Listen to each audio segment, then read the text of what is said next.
Hello. Good evening, ladies, gentlemen, everybody. Welcome to the long-awaited, long overdue Titanic Honor and Glory live stream. We have so much to tell you. We've had a lot of changes recently. A lot has happened over the last 10 years. A lot more has happened over the last 6 months. But that just means lots of stuff to reveal, lots of stuff to talk to you guys about. Sorry for the slightly late start. We, of course, had some technical difficulties. What is a live stream without technical difficulties? But we're all set up. My name, by the way, is James Penka. I got a little graphic for you. I am the new creative director of Titanic Honor and Glory. I've been with the project for the past, since 2013. I was brought on to do some basic voiceover things here and there, and just making sure everything's going well here, making sure no one's sending me messages that nothing's working. All right. But I brought on in 2013. I did some basic voiceover stuff. Started doing some writing here and there. But as of last year, I was sort of the head script writer for the story mode. Me and Tom were developing the story together, and I was the one putting it to paper.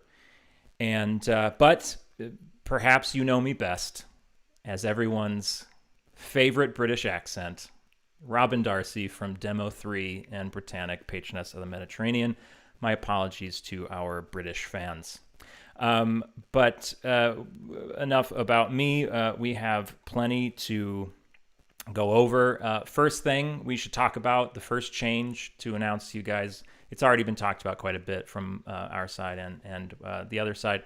And that is, if I'm the new creative director, it means we have an old creative director. Tom Linsky, our leader for the past decade, has stepped away from the project. Tom is very much responsible for this game being where it is now, having the following that we have.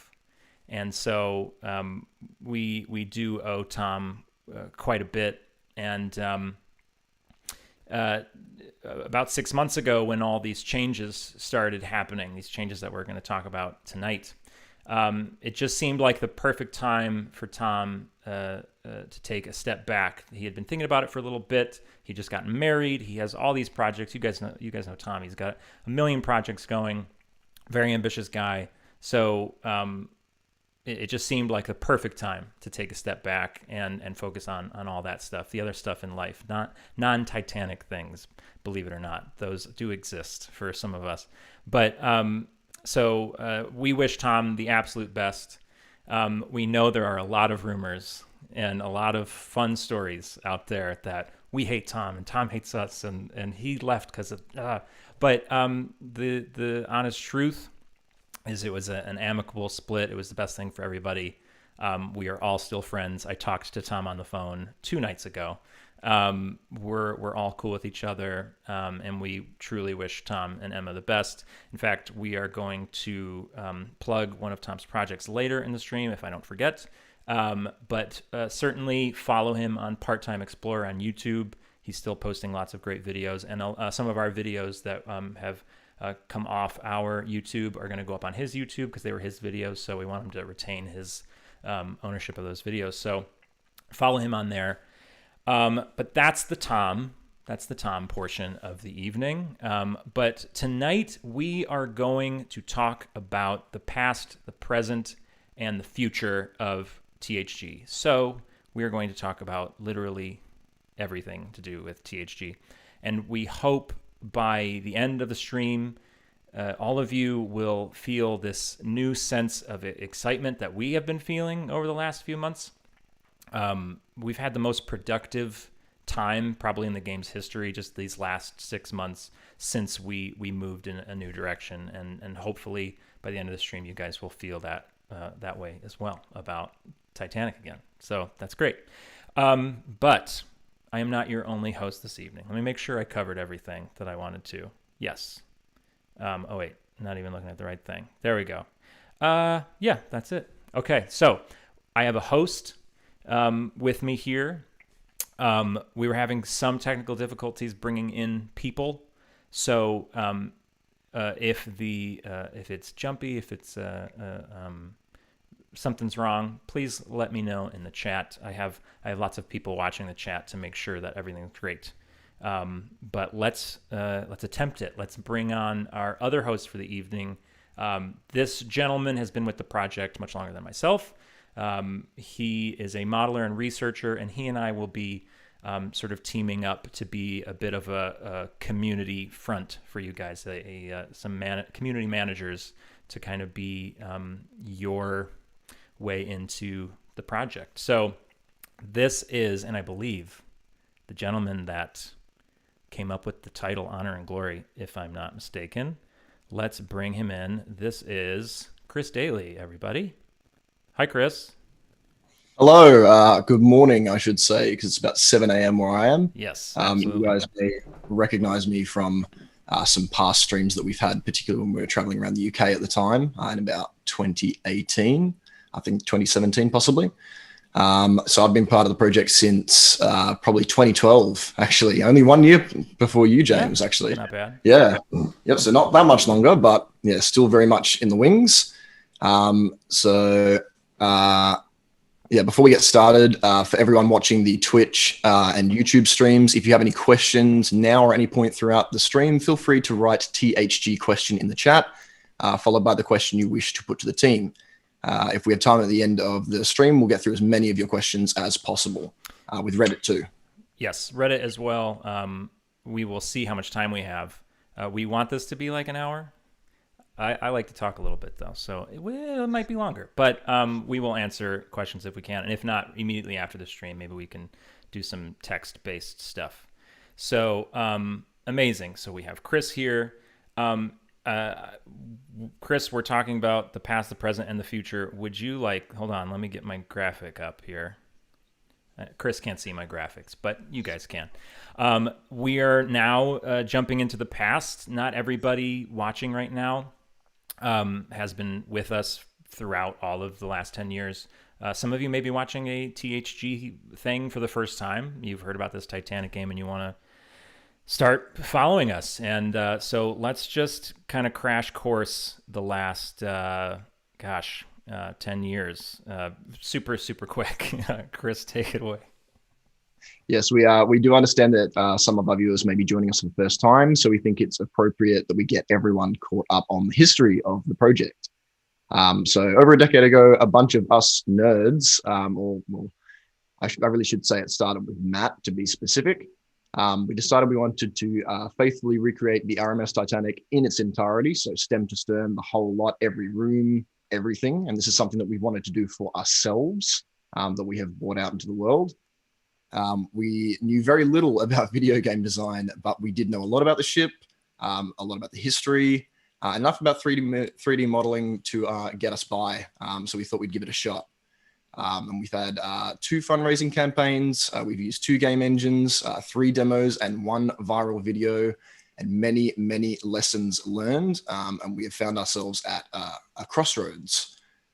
So for a decade, we'd planned a game of epic proportions for ourselves and all you fans, and all with the assumption that we would one day get a large investment that would come along to kind of make that large scope a reality. But as a lot of you know, the investment search proved very difficult and lengthy, and when COVID hit, the focus did change to families and finding a way to just make it through these tough times, really. So that took priority over the development of the game. And that kind of slowed to a crawl over the past year or so, which brings us to about 7 months ago.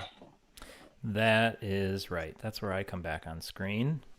So, yeah, about 7 months ago, everything sort of took a turn in a good way.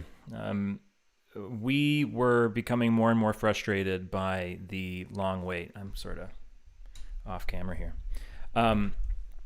We were very frustrated with how long it was taking us to get an investment. And I can speak for myself, at least. Chris, I don't know what your experience was like with this, but I was writing the game script, and I was a couple levels in, maybe a couple hours of story mode in, and I kind of had to stop writing because we didn't know technically what the dialogue system was really going to be like, because we didn't know how many NPCs we could handle, because we didn't know how much money we would have. It just, we couldn't really progress until that big answer came in about whether we were going to have money or not. And it just got more and more frustrating. And then in October of last year, it just got to a point where we're watching our fan pages, we're watching you guys dissolve into the same frustration that we were dissolving into.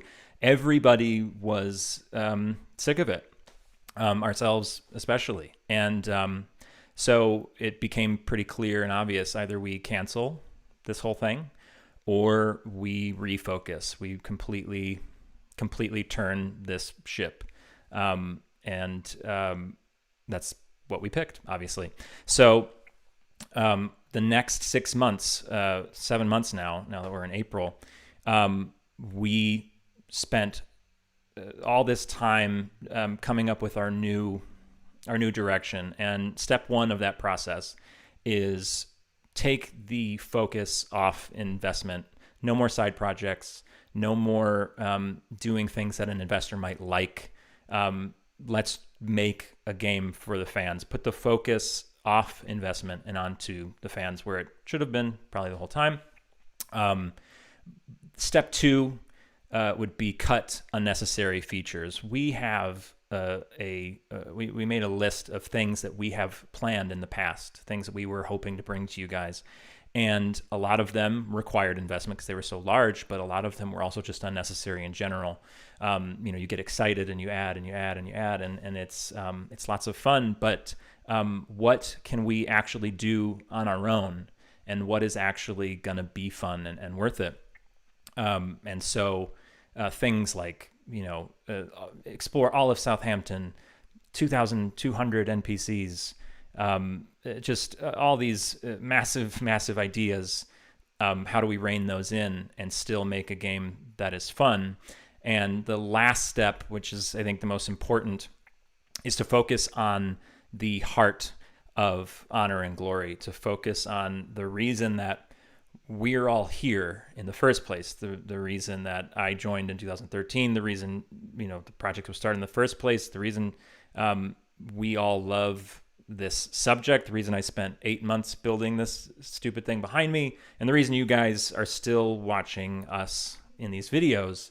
We all love the Titanic, and that's why we're all here. It's our thing. So let's focus on that again. Let's focus on the ship again. And so suddenly, with doing these things, sort of lifted the weight off our shoulders, and all of a sudden the creativity started flowing. When you actually have to be creative because you have limitations, it sometimes makes the creativity come out much more than if you have a lot of money and you can just throw money at it. I mean, you can see that if you play an indie game versus like a massive. Sometimes the people with more restriction, they have to be creative, and therefore they are more creative. And we have found these features that we are working on now are more exciting to us than anything we've worked on previously. So that being said, I told you I like to talk. We got through that. So yes, we are here. We've talked about the past. We are about to move on to the present, so we can talk a bit more about some of the changes we've made, our new team. Our team has expanded like crazy. It's the greatest feeling in the world to be like welcoming new people in all the time. But before we move away from the past officially, we have made mistakes along the way, along the journey of these 10 years. There's lots of criticism of the project. There's lots of rumors about the project. Some of them are not true. Some of them are very true. So we want to address these really quickly. Let's all talk about it. Let's all get it out. And so when I press the button and I go to the present slide that I made, hopefully we can all move to the present, to this new era of THG, and we can sort of move on from the last 10 years, but especially the last year, because it's been a really tough year for everybody in the world, but our fans as well with this project. So who better to talk about these things than someone who's been here before me, before Chris, but Matthew DeWinkler. Let's get everybody on screen. Look at all of our pretty faces. Oh boy. Oh boy. Hi there, We Matt. are. How are you? Hi, everybody. Oh, I'm doing fantastic.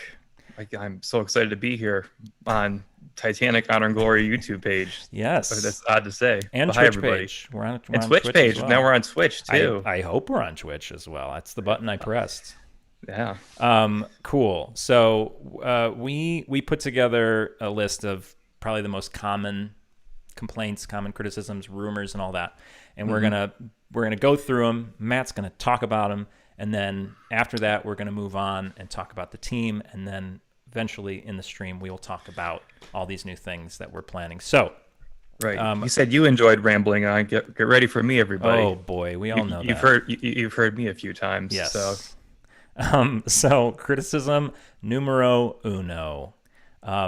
Matt, we have been working on this game for 8 to 10 years, and we've made no progress. haven't we?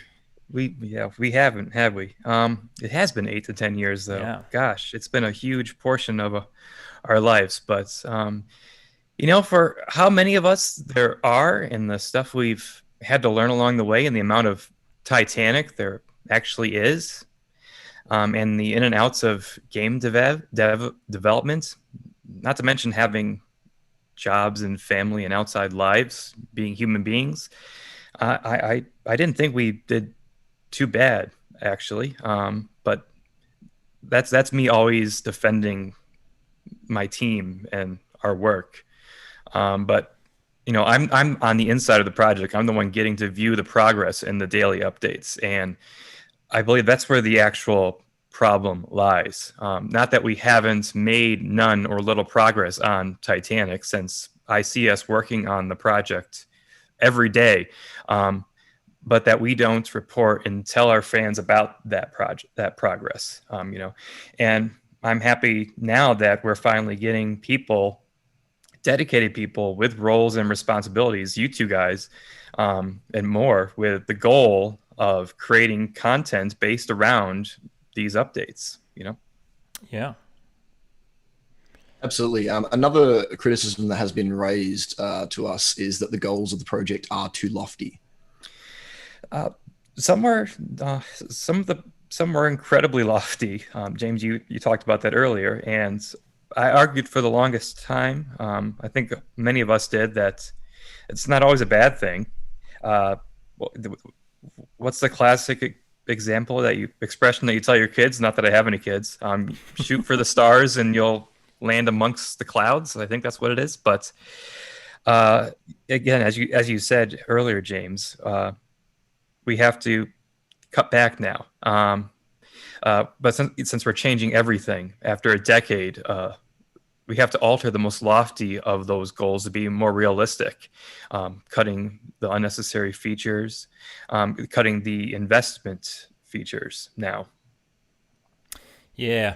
A lot of these criticisms are things that I think we've already addressed in the last 6 months, which is great. But some of these, as we'll get to, some of them are definitely not right. We need to clarify for sure, because I have notes. So, I want to make sure that when we get to these, that they're definitely we address them, because there's a lot to apologize for from the whole team. Since we've made kind of empty apologies before to try to gloss over some stuff. Right. And I want to make sure that this is, you guys now know that we're steadfast with our apology, and we're learning from them. So let's keep going through the list, guys. This is fun. This is fun.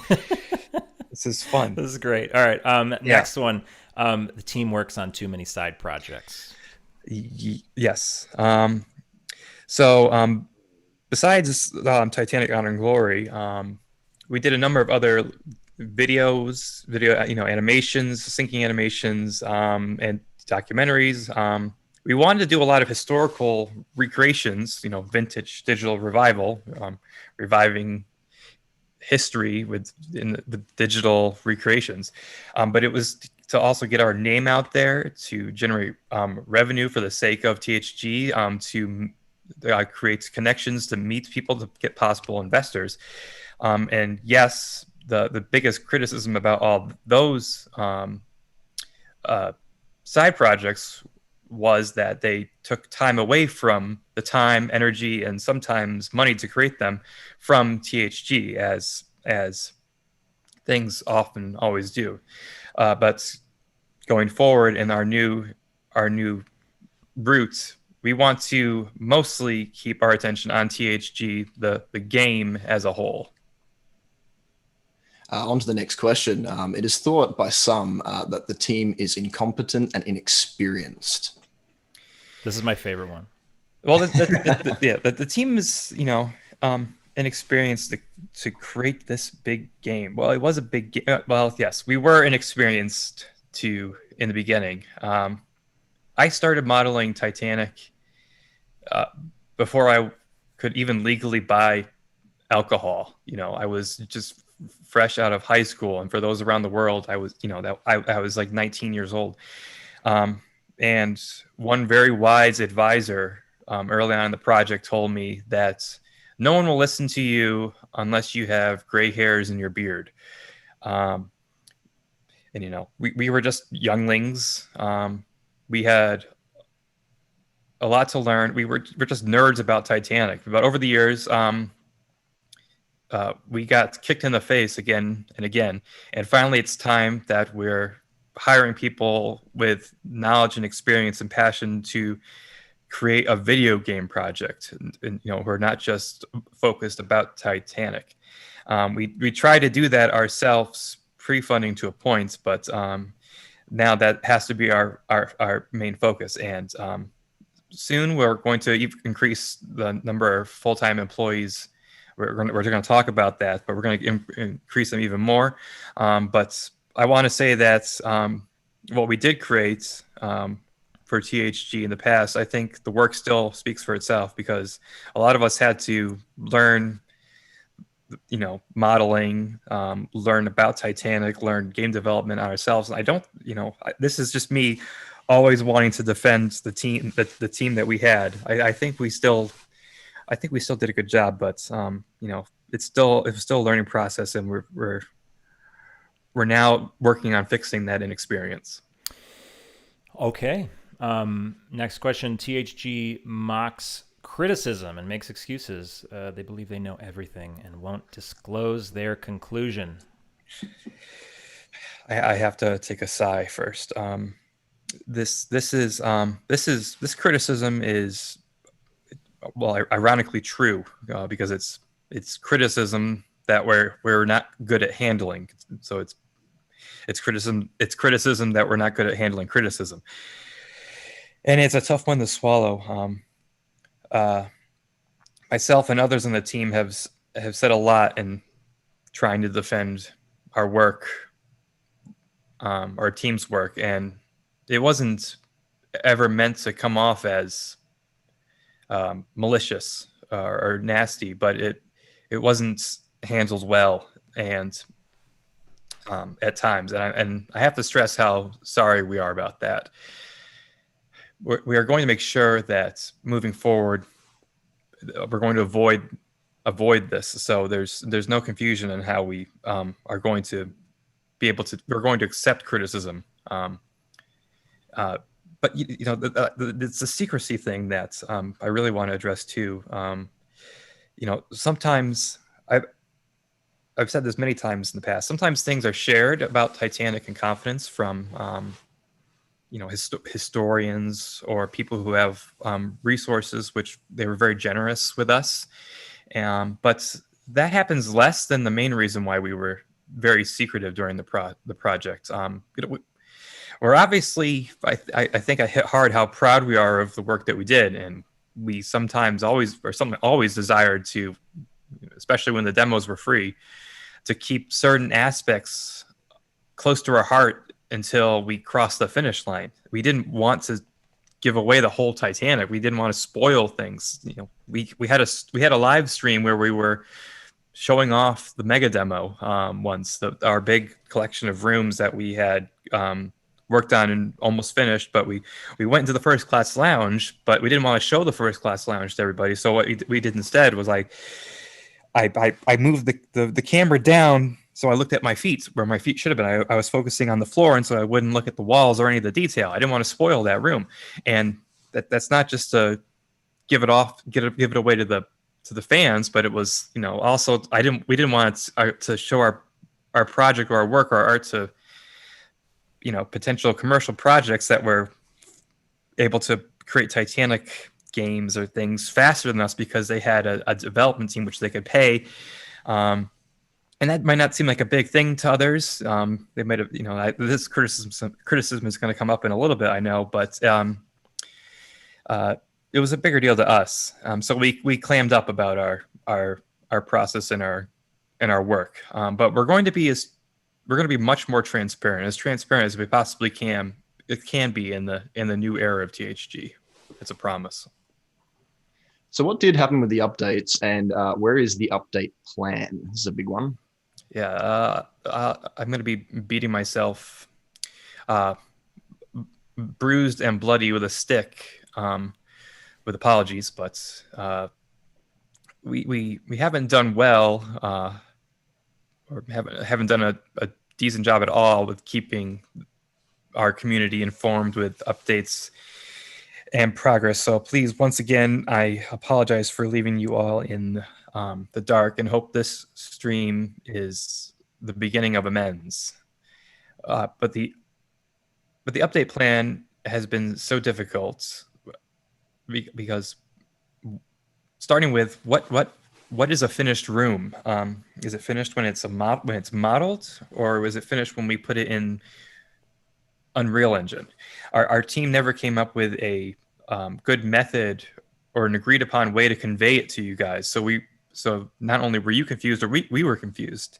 And I know we deserve to be made fun of for those very colorful plans with so many different criteria of what percentages were done. You know, those the most recent plan was as colorful as a Sherwin-Williams paint section at a Home Depot.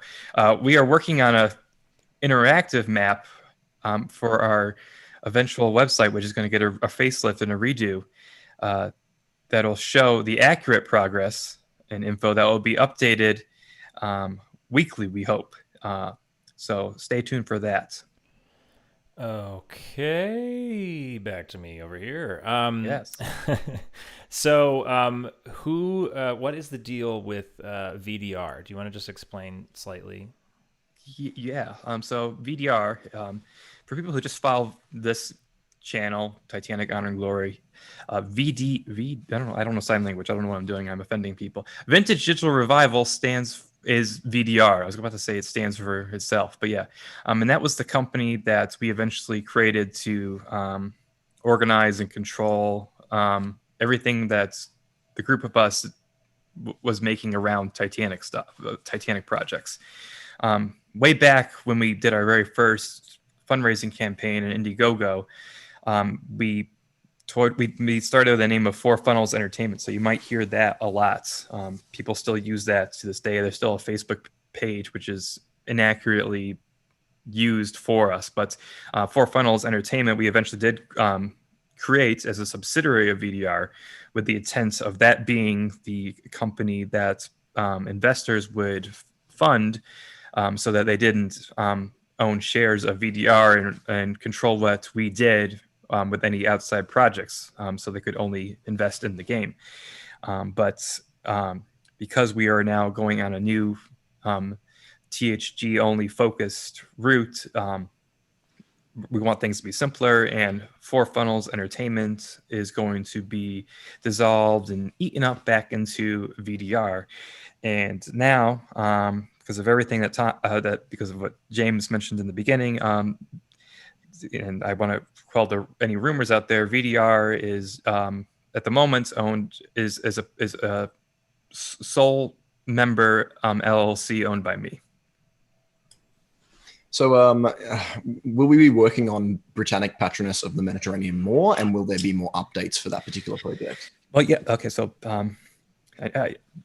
this is a question that many people have because it's technically is a game that we released on Steam, and it is technically a side project that was created by us to generate income for THG, get us experience, get our feet wet, no pun intended because the ship sank, but get our feet wet into the game development world. It also helped us with research into Titanic as well. But it was a side project, and it did take some time away from THG, a lot of time. And when it was released, there are still some issues with it. The biggest issue I believe that I've seen online is I could be wrong, but this is what I've just seen from all the postings and on our social media are like the virtual reality aspect. But what we will maintain the game. We're planning on maintaining the game and making sure it runs smoothly.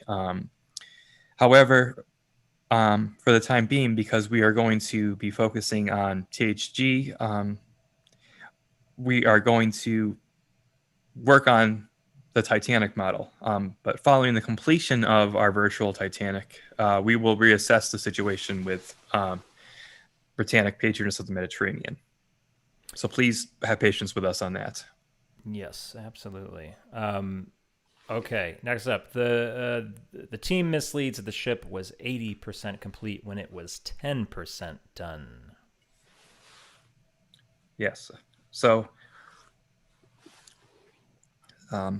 this should be wine in memory of for these questions. Don't worry, I will be drinking wine as soon as we're off this stream. Yeah, me too. So this goes back to the progress plan. It's very difficult to come up with a certain metric and percentages of completion. We all just want to be able to ask and answer how much of the ship is done at a given time. Is it 25%, 15%, 80%, what have you?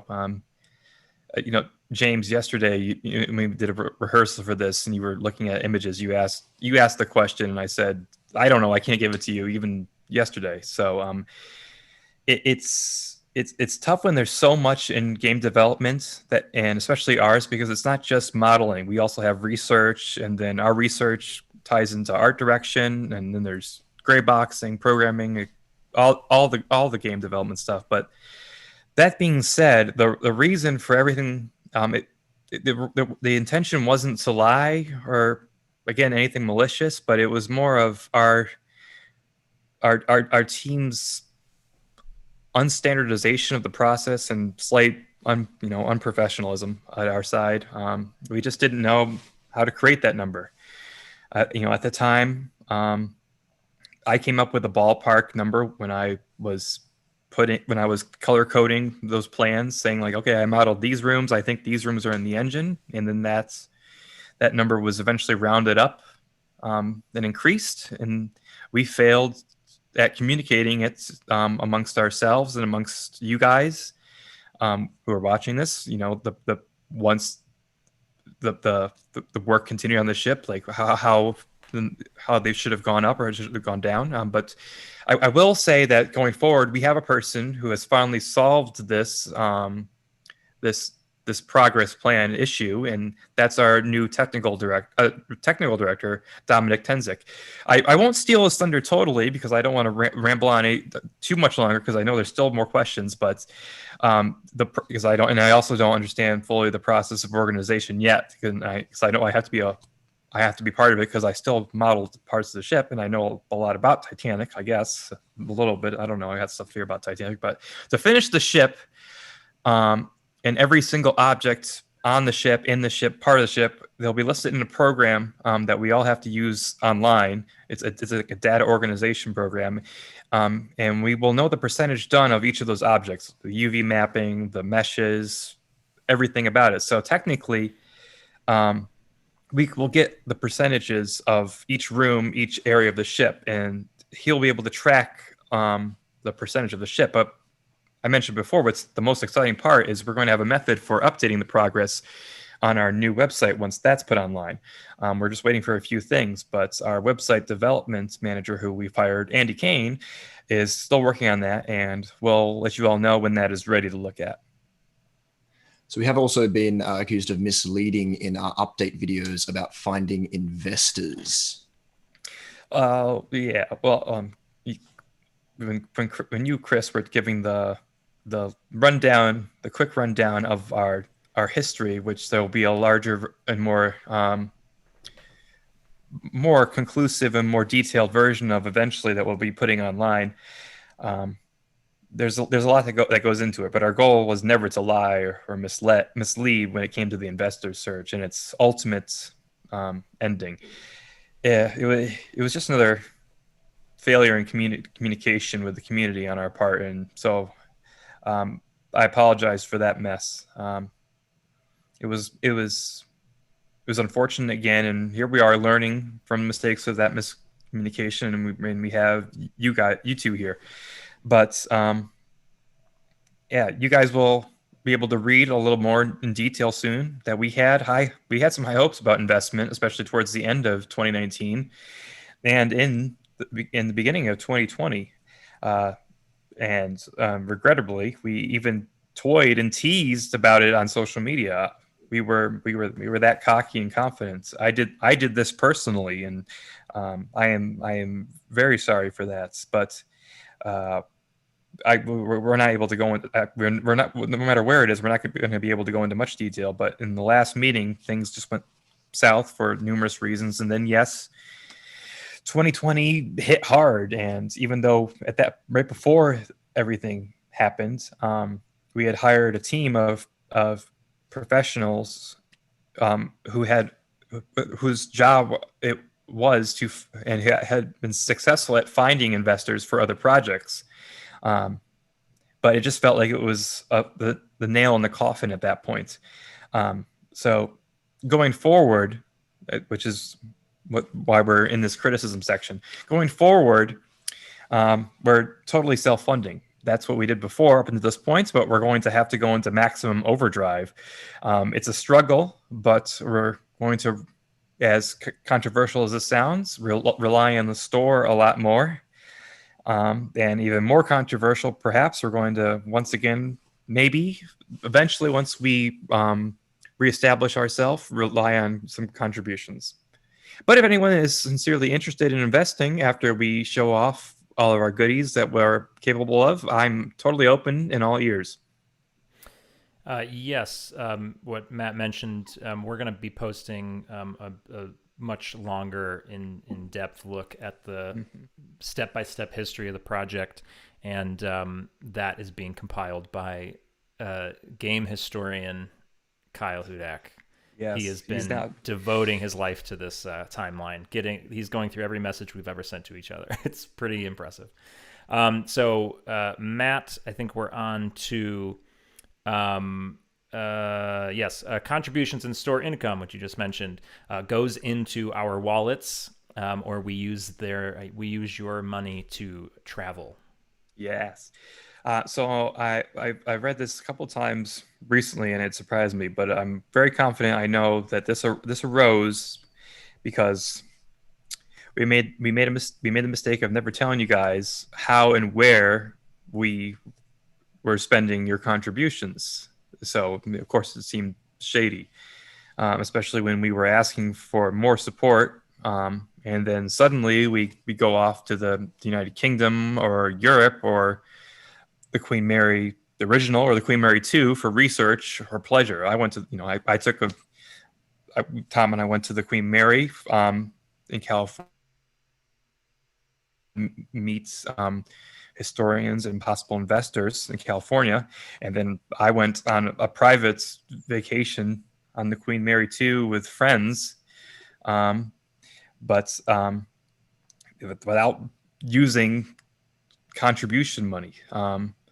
But we plan to fix that going forward. However, I'll just state it here for the record, plain in fact, that no personal gains or spendings have been made whatsoever with the money raised. Nevertheless, crew, historians, and other team members and outsourced parties were compensated for their time and work. And to back up my statements, we will eventually publish a report from an independent party to prove that there were no wrongdoings. And I believe I have a pie chart, Matt. Do you want me to show them the pie chart? Not yet, because Cool. there's going to be there's at the end of my criticism section when I get into that very detailed part. So we can move on to the next criticism then, which is that the company, so THG, threatens legal action against projects to stop competition. Right. Okay. So there's no suing going on right now, by the way, everybody. That's one of the rumors that's in the mill. And the rumors are happening because of our lack of communication. However, so it's we'll take the blame for any rumors that are going on. But while there have been legal actions against some commercial projects, we are not looking to stifle competition via legal action. So yes, sometimes we have been cheated or ripped off, and we've proven our case. And you don't hear about us succeeding in these cases because that's part of the settlement. And we're not going to go around and gloat publicly on our forums. But our goal is just to try and defend and protect the team the best that we can, to protect our work. That's one of our rights as humans. I didn't even know that until the other day when I looked it up, and it's in the United Nations human rights. And as an artist, you can defend your creations. And I was like, oh, okay. But no, definitely not, and especially not going forward. Will we have any competitiveness with fellow Titanic projects, and certainly not individual fan ones, which is where we have our roots. I'm totally in the group that thinks that we should all be helping each other if possible, since this thing is huge. This boat is a huge boat, and this is a very large and massive story that we are trying to tell. Okay, so I believe, Matt, we skipped one or two of these. Let me just. Did we? I think so. Well, how about okay, we did that one. Sorry, everybody. I really wish this was spiked. The list. All right, only a couple more of these. The store models are a scam. Ship models take too long, and I'll look into which ones we skipped while you talk. I don't think we skipped any because I only have two more. Yeah. Stop scaring me, James. No. James, just scare me. I think there's one more. Sorry. Go ahead. This thing stresses me out enough as it is. Okay, I know. You're doing great. Yes. You're doing great. Yeah. Oh, I meant the whole project as a whole. I know. No, I love Titanic. I do love Titanic. So let's talk about the store, and get in funding this project, which is fun. You probably guessed that it is not cheap to create a video game. There's many people who need to be paid. That's the biggest expense, and they deserve to be paid. But besides people, there's hardware, software, a ridiculous amount of fees and taxes and other costs. And we have to have income sources, unfortunately. It's part of life. And our income sources have been, luckily enough, YouTube revenue, YouTube ad revenue, that is, I'm sorry. We're not taking, we better not be. I believe I turned it off, and I hope everybody who's watching, our moderators, we have a bunch of them, have noticed there haven't been any super chats this time around. There's also our Patreon, which is relatively new in a small amounts, but thank you for our Patreons. But there's also the contributions, which I turned off in November after a couple of years, which we're going to get to. But those have always been helpful. But the biggest source has been the store, as difficult as it has been, which is where this criticism comes from. But if we don't keep generating more income, our sources are going to our coffers are going to deplete basically, because the expenses are going to always continue. And we use this metaphor a lot. We have to keep to create this. We have to continue feeding our boilers to develop the game. And I didn't want to rely on contributions forever, because everybody was having issue with them because of our lack of transparency and openness. But after that, let's talk about the models specifically in the store. But first, a shout out to Zeno Silva. God, our marketing and he's just the best commercial Titanic modeler out there in the world. I have to say, hands down. Sorry, once again, I'm promoting my team. The joke that we have is that no matter what time of the day it is, Zeno is working on the Titanic model. So he's moderating the YouTube chat right now, but I guarantee that he's in his workspace at his workbench painting a Titanic model at the same time. Yeah, whenever we have a Zoom call with him, which is like every other day, he's at his workbench and he's painting. But so I want to also read these numbers carefully. But we plan to have Zeno come on our main channel here and stream to talk about the process in the store, because there are a lot of misconceptions. He quit his day job, his real life day job, to become a full-time modeler for THG. He actually gets him and Tino Thoss, who designed the models that are on the store, are different than the models that we design for THG for the game. They get a cut of the model sales, so all the sales income does not go to THG. So a lot of it goes to the production costs, the resin, the printers, upkeep, the paint, etc. But Zeno's portion goes to, actually support his family as well. But to break down and answer the question about the criticism, because a lot of people don't understand this, there's been 1,022 ships finished and shipped out to people around the world so far. But this does not include these are the bigger ships. They're still like this. They're impressively small. This is not the small scale hand painted nomadics. There's still 100 of those, and there's still 950 hand painted ships in the queue. And Zeno makes these in batches. He makes them in a batch of 92 at a time. That's the production line is speedier than doing one at a time, then going back and then painting all this, starting again.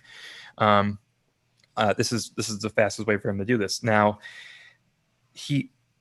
his quality is amazing, because out of those, and yes, on the website, in the beginning when we had lower orders, it did say that it would take around 2 to 3 months for a ship to be delivered. And Zeno has told me that he owns up to this. If anyone emails him and says, my ship has been longer than like 6 months, 8 months, where is it? We didn't update the website like everything else. We didn't update saying that when we had a more of a back order, we didn't update the website. But now it states the estimated time of delay of how long it would take a ship to be produced based on Zeno's estimates. And when anybody contacts Zeno, when he sends out his updates and he explains the situation, based on, they usually understand, and that it's worth the wait for this piece of art. Unlike THG, when someone says it's, you can't rush art, but in this case, they understand it's worth the wait. And for all the seemingly complaints about it, there have only been 21 cancellations out of 2,000 orders. I think for the quality you get and the price that you get, because they aren't that expensive for being hand painted, the weight's not terrible. But let Zeno come on the stream and talk about it soon. He's excited to do that, even though it'll just be you guys all watching him paint and then eventually watching paint dry in a tiny Titanic. Yeah, me and Zeno talked about having him on a live stream. We're going to talk about live streams in a second, but one of our live streams we want to do is just us talking about the trumpeter model. So Oh yeah, he does exciting commissions time. for those too. Yes, and so he's either painting up small, he's painting itty bitties, or he's painting big boys. So yeah. Yes, absolutely. Where are we, Chris? Is it your turn? Yeah, I think so. Go ahead. This is the last one, I believe. I hope. No, second last. Second to last, and we did skip one, believe it or not. Sorry to give you a Oh, heart no, attack. We skipped one. Go ahead. Oops. Well, okay, so the next one's a pretty big one. The project is dead, a scam, or will never get done. We'll never finish this damn thing. Okay, so we're clearly working on it right now. Guys, we planned. I mean, no, it's not. I mean, yeah, this goes back to our times of silence. That's why people have been thinking it's a scam, or or dead. You know, we've had moments where there's been absolutely no communication from the team. That's why it seems like that. But going forward, obviously, we're working on fixing the biggest issue, which is the communication. So, I'll keep reiterating that fact with our two community managers, our social media manager, who's been on board since the end or the fall of 2019, Matthew Howell, who's also moderating YouTube. I think we're going to have everything covered to let the community know now that we're not dead and we're working as hard as ever. James, you said in the beginning that this has been the most productive couple of months in THG's history, and it feels like it. It might not necessarily be the most productive months when it comes to like actual game development, creating rooms or models, but it's the most productive months in getting everything streamlined, ready to go. It's like the up ramp before the production starts. So we did skip one, but this is the last one. Promise everybody. Last thing. Yeah. That is that we claim to know everything. That one. Do you remember? Oh, yeah. I kind of talked about that one in the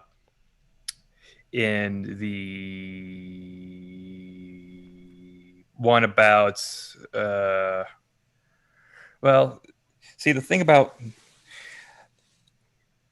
that sorry. is The whole thing is the THG team claims to know more than everyone else, and that they have 100% accuracy. See the thing which about we have been overly confident about that, I think. I think this stems to the fact that this relates to not being able to handle criticism well, and also trying to defend the team in a proper sense. How do you gotta walk that fine line of confident but not over cocky, confident but not cocky, right. And sometimes it depends on the individual. And I know for myself, I've had moments on specifically on Reddit where I thought I was getting that across, and I definitely it definitely didn't look that way from a different perspective, and I'll apologize for that.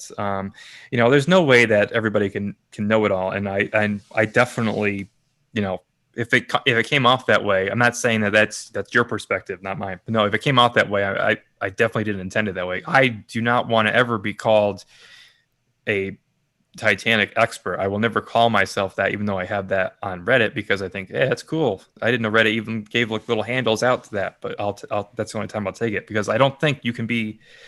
I don't think I'll ever be a Titanic expert. I don't want to know it all ever. I want to keep learning about something. Then if I reach that point where I learn everything about a subject, I'll become bored with it. Our goal is to have an authentic experience of Titanic. It's not going to be totally accurate. There's no way to make that so. But we want to be able to back up what we are putting onto our digital paper in a sort of way.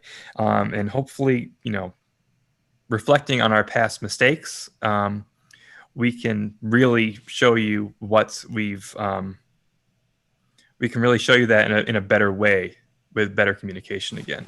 Great. So, and if that was the last yes, it was criticism, if there's anything else you'd like to say before you go, we're gonna have Matt come back. I'm gonna come back. We're gonna pretty soon. We're in a second. We're gonna go into the present, and then we're gonna talk about the future. We're gonna talk about what this game is going to look like, and then after that, we have some images of things that we've been working on. Some little things, spaces on the ship that are fun to see. That I'm going to bring Matt back out to tell us what we're looking at, because it won't be as boring. So yes. But is there anything else you want to say before you go? I hope that this this deep dive into both our past, into the present, and all of our wrongdoings, it means a lot for us to be able to get it out there to you guys. I don't know why I'm holding this like that, but because I'm nervous.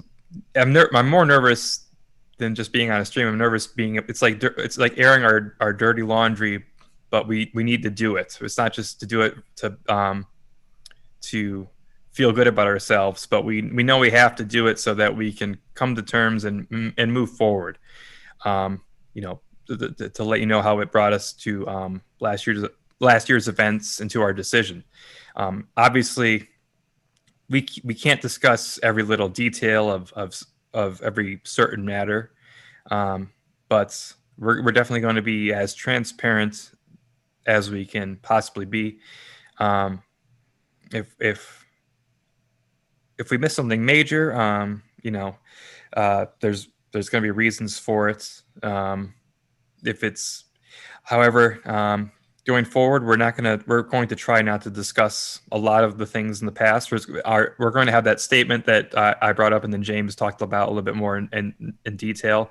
It's going to be on our website, and then we're going to say, our statement is going to be our final say on the matter of certain things, and hopefully that'll be where we are going forward, and we can all move on from the past. And if we have any shortcomings going in the future, we'll definitely reflect and realize that it was just a short-term thing, and we'll readjust again. But yeah, thanks for your patience. Still, it's tough to turn a big ship.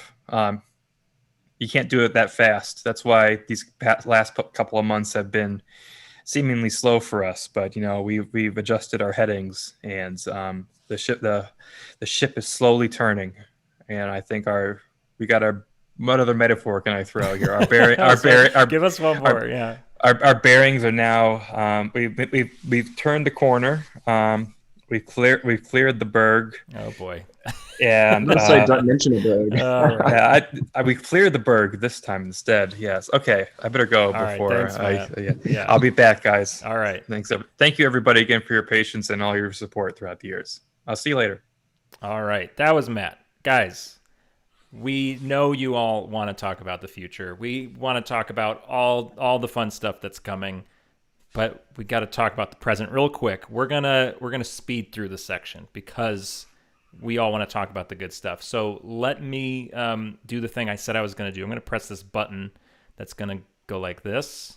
The present. Yay. I hope that talk with Matt sort of answered all your questions. If you have more questions that we haven't addressed, we'll go into those things. But those were the big stuff, and so hopefully everything beyond this very well-made slide will be positive, and you guys can jump back on board here with these ideas. Because in the end, this is something we've talked a lot about amongst the team.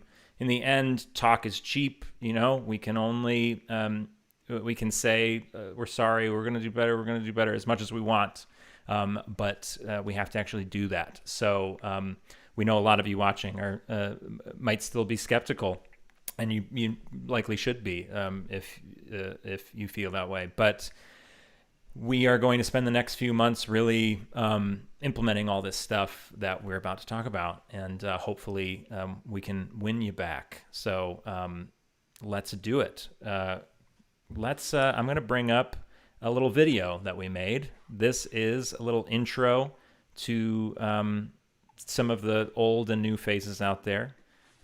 Here is the THG team of the new era of Titanic Honor and Glory.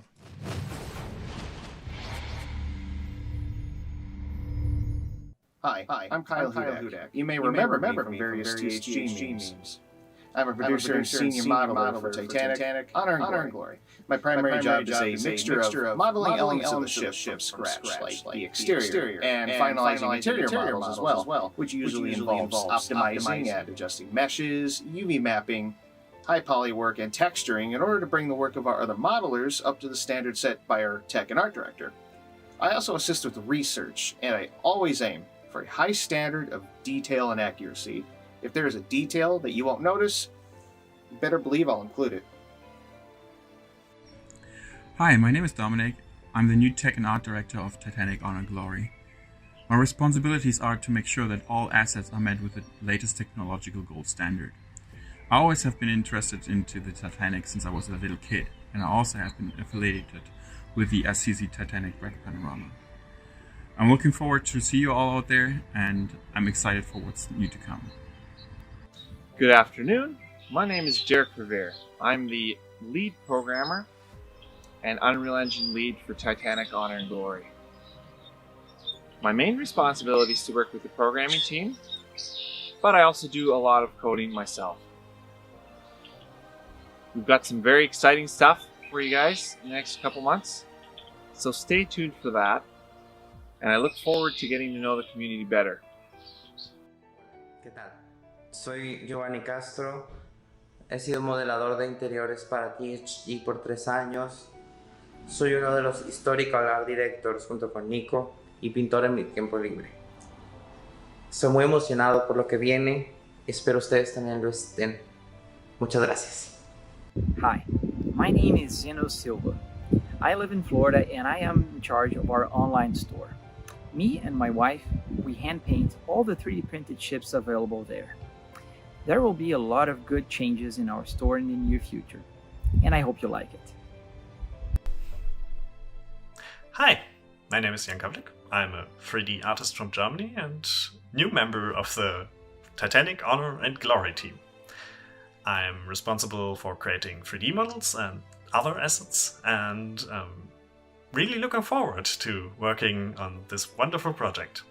Hi, my name is Mirko Böger. I'm a 3D artist from Germany and a new member of the Titanic Honor and Glory team. I'm looking forward to join you all on this crazy journey.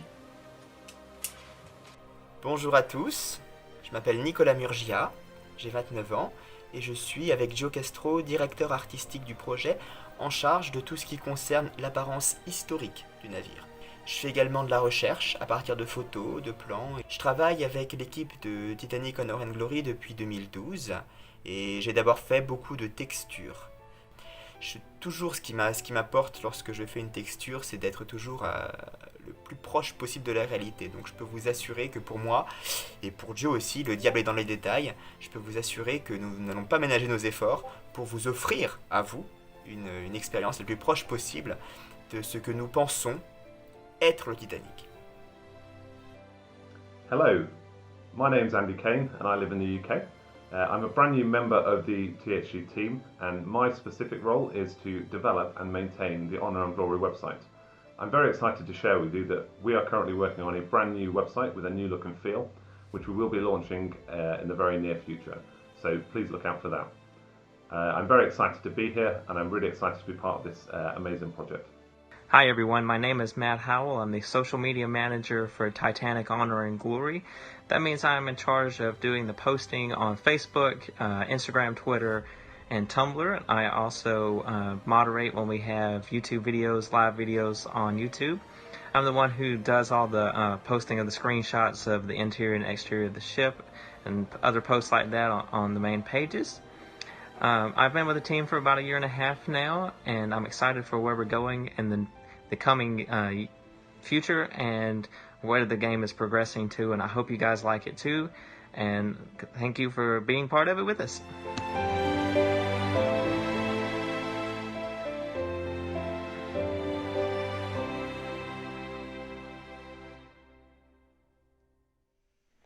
All right, that was quite a video. Thank you, Dominik, our technical director, for putting that together with everybody. I understand it may have been a little bit blurry. We are going to post that, and we're going to post lots of the sections of this live stream online later for you guys to watch. I know we want to get to the future stuff. We all know it. So let me just run through this the present section real quick, because this is the boring stuff. So that's those are our new team members. We're really excited to have all of them. Me and Chris will also be community managers, as we've said. So this means we're going to be doing videos, live streams, making updates and events, holding events. I want to have like a model making contest. And once the game is out, we want to have like a photo contest, like in-game photos, which is something for a later stream. But we want to be your constant contact. If it's the last thing that we do, it's going to be keeping this game from ever having this past year happen again, this year of darkness, of no real contact with us. And that's why Chris and I have taken on these jobs, these roles, so you guys never get left in the dark again. The two big things we're going to be doing: I'm going to have a live stream every 2 weeks, and maybe more if people like them and we have enough to talk about. But we already have our next live stream scheduled. We'll talk about that in a second. And then we're hopefully going to have some pre-made videos about game development and whatnot as well. So you should expect a big change in that regard. And our new website looks amazing. It's going to be up soon. I wish we could have gotten it up for today. But also on the website, there's going to be bug reports. There's going to be an updated progress plan, like Matt said, a more interactive one, something more accurate to how we're actually doing. There's going to be a lot of more options for you guys from our website and all of our different channels.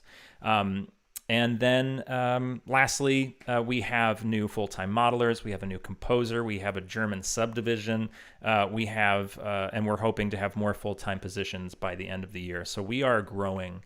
I've never seen this team grow so much. It always felt like we were just like 5 or 6 people. But now it's like almost 20 people on our team helping us out, which is really, really cool for us to see, and hopefully really cool for you to see. But that's it. I think we need to click this button that I've been waiting to click. The future, guys. This is why you're probably watching. We needed to cover all the stuff we've covered so far so we can get to the exciting stuff. And the first big exciting thing that Chris is going to tell you about is the announcement of our Titanic Honor and Glory Alpha. To the future. So we are very excited to announce that the THG Alpha is under development. There's no more waiting, there's no more demos, but as an alpha, for those who don't know, it is a game released while under development so that fans can play along while updates and polishes are made. So this is great because we will release the ship in areas bit by bit with regular updates for free until a sizable portion of the ship is finished. So patrons and contributors will get early access to updates throughout the alpha and beyond. Anyone can join this. More alpha details are in our next live stream 2 weeks from today, April 24th. That is right. So basically, this is the exact opposite of anything we ever would have done. Usually in the past, we've been very secretive and we don't want to show too much. Now we are going to have an alpha where you guys are going to be able to walk around on what we are working on, and it will be released as time goes by in regular updates. And if you want access to these areas ahead of time, you can have that, and if you don't need to do that either. So it's a completely different business model for us, as like I said, we've changed a whole lot. But what is in this alpha? What is this game even going to be? Which brings me to the best slide of all, the greatest slide, and you tear up looking at it. And that is Titanic Honor and Glory gameplay features. This is the thing that we have been working on so intensely for the past 7 months, and I personally have not spent a day not looking at the documents we have. I have countless documents on my computer of all these things. It's very exciting to be working on these They're sort of split up into two categories. The first one being alpha features, these things that are going to appear in the alpha when we start releasing parts of the ship. So these are initial things. So when we sat down and tried to think of what Titanic Honor and Glory would look like in the future, and you think to yourself, what is the heart of Honor and Glory? Like I said, we were trying to focus on the ship. And what is the very basis of what has Honor and Glory always been about? And that is, of course, a tour mode, but with 100% explorable RMS Titanic. This is the essence of what this game is. There is no Honor and Glory without this idea. This is what started it, and this is what will finish it. This is the 100% explorable Titanic. Can't do anything without that. For those of you just joining the Titanic world, this is not a small feat. The Titanic is obviously a very, very large ship, but more importantly, it's very undocumented. Yes, there are some general plans, blueprints, and there are some photos of the ship. If it wasn't for one priest and a camera, we wouldn't have really any idea of what some areas of the ship look like. So it is quite a feat, and it's what takes the most time is the research, because we want to make it as close to accurate as possible. I don't think you guys would expect anything less from us. So 100% explorable Titanic, feature number one. Feature number two is full interactivity. This is something we get asked a lot. People will just chime in on a platform and say, will I be able to flush a toilet? And yes, you should. You should be able to do everything. You should be able to open doors, windows, turn on and off lights, open a cabinet, hide in the closet. There's so many. You should be able to mess with the cargo crane. You should be able to turn on or operate a lifeboat davit, turn on a winch. Every single thing that should move on this model should move. And so you should be able to move it. And so this is a feature that we're absolutely pursuing and want to include in the alpha. So every time there's a new area, the interactivity is in there with it. So this next feature is something you have never heard of before.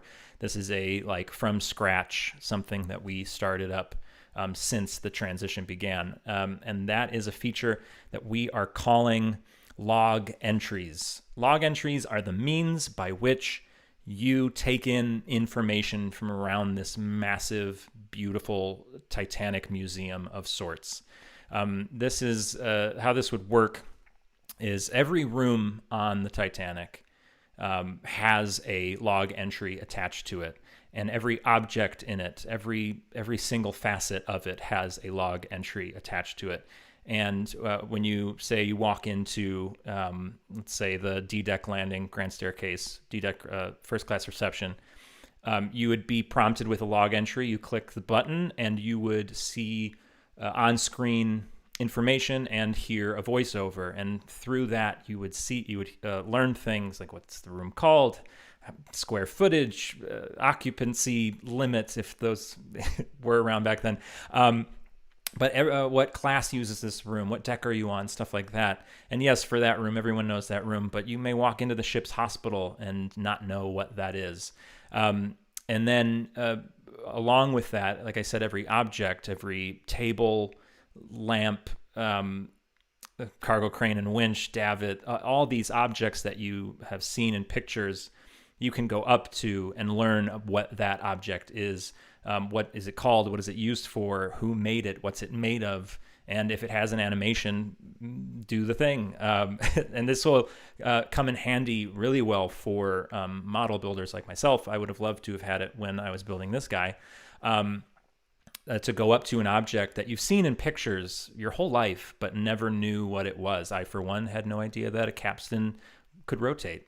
It's very obvious to me now, but I didn't. So these log entries will be the way that we can turn this Titanic model into an incredible, the most amazing museum you've ever been to. There are 4 types of log entries. I've only talked about 2 of them on purpose. There are 2 others.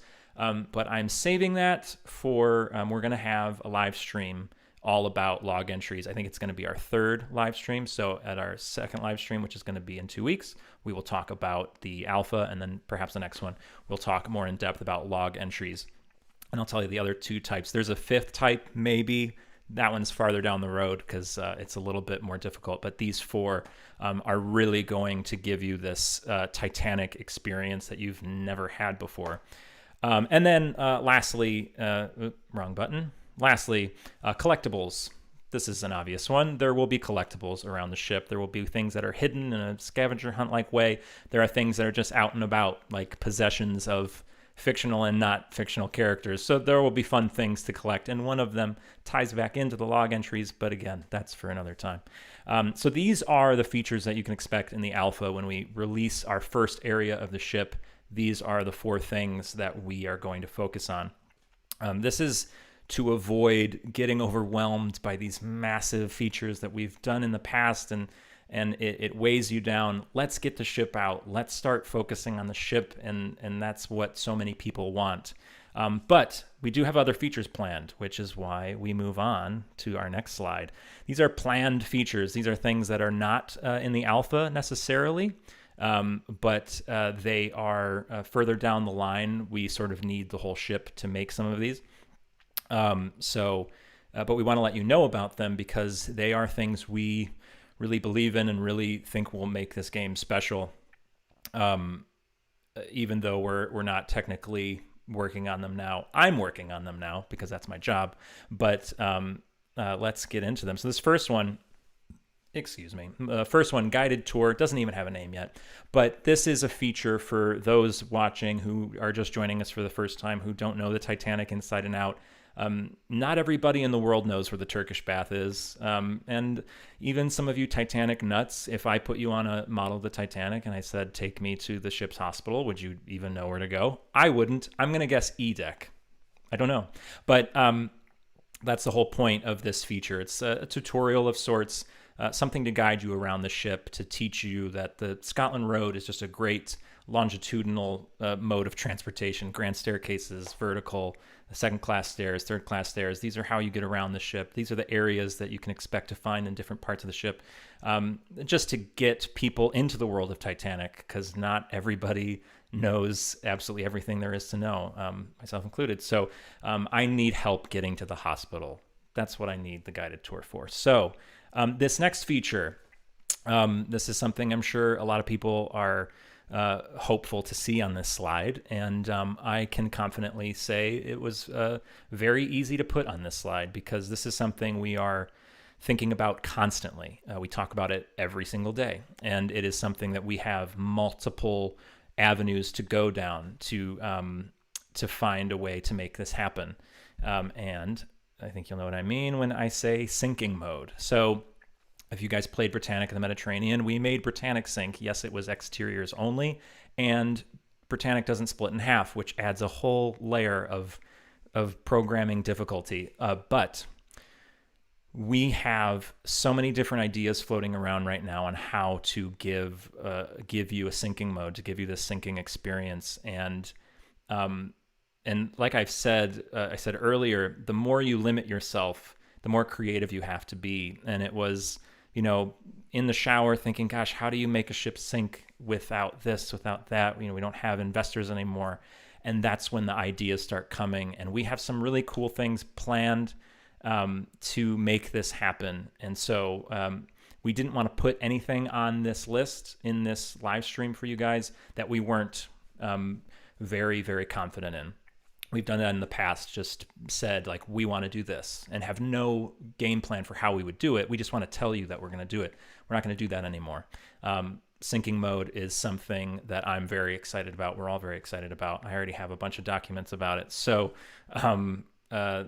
sinking mode, not alpha, of course, but further down the line. This next mode, similar to that, is a narrative. So obviously the first thing when we reoriented this game, the first thing to go, as you guys can imagine, would be the story mode that we were planning. It was a Hollywood level story mode, and nobody was more disappointed than me. I had been writing it. It was a bummer. to think like, I guess this is something that won't happen. And for a little while, I think I at least thought maybe just no story mode at all. But what is a game without a story mode? And again, you think, how do we be super creative and bring our fans a narrative of some sort? We were able to come up with something pretty cool. Me, Matt, and Chris in particular. Chris is a spectacular, not just a spectacular co-host, but he's a great ideas guy. He came up with Honor and Glory, which is a great name, but he's always got these great ideas. And so me, him, and Matt have been talking a little bit about this narrative, and we're really excited about it. It's in its infancy, but it is something we want to bring to this game. And lastly, of course, and more, there are other features that we are working on, but I didn't feel comfortable putting them on here. Nobody on the team wanted to dive into these other features because we're working on them. They are truly in their infancy. We haven't been able to discuss them and discuss them with our with Derek, who's our programmer, and are these even feasible? They're much further down the line. There's I'd say like 3. Let's say that 3 or maybe 2.5 features that we are just sort of holding on to for fear of getting you guys too excited about them. So, but these features that I've mentioned, explorable Titanic, full interactivity, log entries, collectibles, guided tour, sinking mode, narrative, these are things that we are currently working on every single day. And these planned features, of course, will not be alpha stuff because we can't sync a section of it, So I hope these features are exciting to you guys. We are going to have a live stream about every single one of them. There will be a whole live stream devoted to each one. And I will sit here with this girl behind me. And we will talk about all these features in depth. But hopefully just hearing that they exist will put you at ease. So those are the features right there. Let me bring Chris back in. He's been perfectly quiet. Hey, Chris, the sun is up. Oh wait, I think you're muted. Are you muted? Sorry, I forgot there's a mute button. The sun is up. Yes. The sun is up and it is blinding me, and I don't know how to deal with it. Well, the lighting is much better for me. Fantastic. So that's good. So we have now talked about the past, the present, and the future. We have a couple more things to talk about, and we want to show you guys some images. First thing that I want to talk about is it is Titanic week, of course. I hate that when I bring Chris in, I'm off center. We have it's Titanic week. It's the 109th anniversary of the sinking of the Titanic, not the. And we usually do a big live stream on the anniversary. We are not doing that as a team this year because this live stream took precedence. It's been quite a lot of work putting this together, and so we need a couple days of recovery. But I will say there are 2 live streams you can watch. Excuse me. 2 live streams you can watch on the anniversary. First one is Tom Linsky, our previous creative director. He has a live stream on his channel, Part-Time Explorer. It's basically going to be a live version of this book, On a Sea of Glass. I don't know if it's backwards or not, but definitely check into that. That's going to be for the historians out there. He has a couple historians on the stream. If you're looking for something a little more laid back, a little more fun and easy breezy, I'm holding a live stream with my fiance, Katie. We do a live stream every year. We go through the sinking. We break it down in real time, just like Tom surely will be. We just have a little bit of fun with it. It's towards the end, it gets very, very serious, of course, but it is fun. Katie's a stand-up comedian, so she's quite funny, and I am not. So that's a perfect combination. So feel free to join us. That's going to be on Twitch. Titanic Live 21 is the Twitch page. Join us for that if you'd like. It'll be fun. So that's one thing. I do want to bring this image up. This is our next live stream. It is going to be April 24th at 4 p.m. I believe it might be at 2, to be honest, you guys. But it's going to be on April 24th. Keep an eye out for the time. On Twitch and YouTube, we're going to dive into the alpha details. Behind the text, you can see an image of the wireless room with the skylight, and you can see the funnel out of the skylight. This is one of my favorite pictures ever, and I found it deep in a secret collection of photos, and I really wanted you guys to see it. Speaking of images, we have a bunch of really cool images to show you, and I want to bring Matt back in. Matt, are you still around? Please. Yeah, where else would I go? Oh, you're still there. How is everything? Are you having a good day so far? Yeah, I know it's been stressful. Oh no, I've been totally fine. Guys, just I'm just chilling now. While I get these pictures up, I got a haircut today for this, and it was the worst haircut I ever got in my life, so I had to go to get another haircut. It was really bad. I've had a bad haircut too. Yeah. This is not my. Oh, it looks not great. My preferred haircut. Oh, I appreciate you saying that. It looks great. And Chris, your hair looks great as well. Oh, thank you. So everybody has good hair. Not to leave you out. But Chris, you look quite bright. Yeah, it's really morning. a problem actually, but yeah. And actually, speaking of, this is great to just mention. Chris and I are going to be the community managers, and what's great is he's in Australia and I am in on the east coast of the United States. So there's just always going to be somebody awake to answer your emails and stuff. So you speak to all the upside down people. Yes, I actually considered having his feed upside down as a joke. Like I said, I'm not that funny. That's my fiance's job. Okay, so to just continue this going along here, because we are hitting an hour and a half, which is what I kind of thought it would be. It's fine. Let's jump into these new images here, shall we? So sadly, the two guys, our two guests, can't really see these images. They know what they are, though. Matt knows what we're looking at. But these are pre-visualizations. Matt, could you please explain what that might mean? Yeah, they're just renders, but they're not just renders. Come on, load. I'm watching it now on my iPad. So what happens, I was explaining it earlier in why we can't easily just say the ship is 30% done or whatever, because there's a step-by-step process for our game, especially in any game, where you have research / the art direction phase, and then it goes into modeling, it goes into the engine work, and then the programming, etc. So this wonderful work, which is Titanic's first class smoking room, is done by Gio Castro. You saw him in the video. I believe he also used my first class smoking room model as a base, because he does he can beef up any SketchUp. He can just create. He's a magician. That's pretty much all I can just say about him. He's magical. So he's the most talented interior modeler of the Titanic that I've ever met in my entire life. I'll say that. Hi, Gio. He's watching. So he here has created and rendered the first class smoking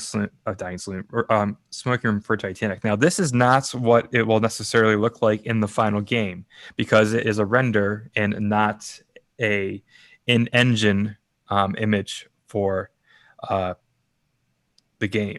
So that's the big difference. That's why it's like a pre-visualization. Making a render is getting it's baking the computer program is figuring out where the lighting will go, the shadows will go, the reflections, how the textures will react with all of those elements. So the wood will look like wood. When you do it in the in the game engine, you have to tell each individual texture how to do the same exact thing, but you have to be able to tell it how to do it as you're moving around. This is just creating one static image, and that one static image can make it in much higher quality, really. So that's why. That's not the only reason why Gio's image renders look fabulous, but that's one of the images. That's one of the reasons why his renders will look a little bit nicer than what Unreal Engine can do. Arguably, some people might have different opinions, but I think so. So we use this to be able to, because Geo and he works with Nicholas too, to really capture the feel of how the ship should look. So the lighting, the atmosphere, again the fabrics here, the leather. Oh wait, is this Titanic? Yeah, it is. For a second, I looked at the tile on the floor and I was like, is that red or the beige? Because I'm colorblind and I have difficulties. But they were able to really capture the space, and we'll use that to give to the Unreal Engine team, Derek, Dominic, whoever, to say this is what the room should look like in the field. Recreate that as best you can. So that's why we call it a pre-visualization, not just a render. I hope that was a decent enough term. I mean, because there's been some confusion about it. Yeah. Yeah. So this is the first class smoking room. Smoking room, of course. It's very Adventure Out of Time. They nailed this room for sure. Yeah. It's fun. It's fun to know what rooms they actually nailed. So there's a lot of updates in here too. So you got to see a little bit. The reason why we're going to show these is there's some updates. We had the first class smoke room in demo 3. You could just peek inside through the door. Right. There was, we had the cheat of always having the. Oh my God, this is Olympic. What? Yeah. Nico just told me this is Olympic. Oh no. Well, okay, so they swapped them. It's fine. Yeah, they swapped the two ships. Oh, so right. yeah, right. The only. Okay, the biggest difference between Olympic and Titanic were the tiles in their smoke room. That's why I was like, wait a minute, look at those tiles. So you better be serious with me, Nico. But yeah, so and Geo likes to. We had some other images in here that were of other Geo renders of Olympic and Britannic spaces, and we're like, we should not include this because Geo is Olympic class. Yeah. He loves creating Olympic from the 30s. Britannic, if she survived the war and was decked out as a proper RMS passenger vessel. So that's why this is included here. So, cool. But how about the we base do this? model? Yeah, let's keep going. I have an idea. I'm going to click to this next image and please. And let's see who in the chat can guess what it is first. I don't know. A little game for everybody. A little game. So here's the next image. I think this one's pretty obvious, unless we're on the wrong ship here again. I mean, maybe we should. This time I know what it is. That's true. I'm positive. Okay. What is this room, Matthew?